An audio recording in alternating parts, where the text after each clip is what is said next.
Hello बच्चों, education access में आपका स्वागत है। देखिए क्या कह रहा है इस प्रश्न में cos 75 का मान ज्ञात करें।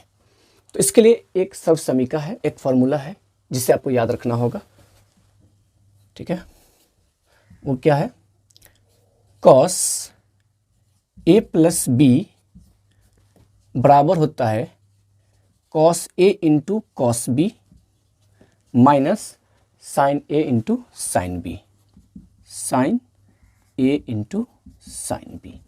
ठीक है, तो cos को हम दो भाग में बांट दिए, a प्लस बी में। उसी तरीके से अगर मान लीजिए कि यहाँ पे cos 75 है तो 75 डिग्री को दो ऐसे भाग में आप बांटिए जिसका मान आपको पता हो।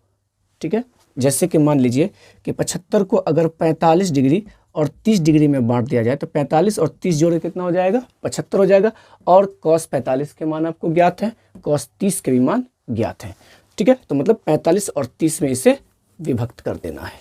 तो आप यहाँ पर मान लीजिए, माना कि a is equal to 45 degree और b is equal to 30 degree. Okay, ये मान लिया।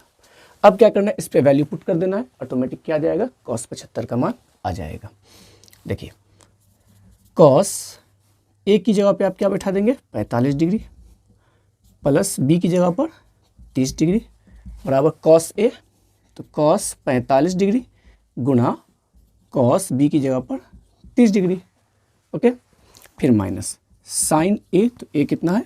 45 डिग्री इंटू साइन b, तो साइन b का मान है 30 डिग्री।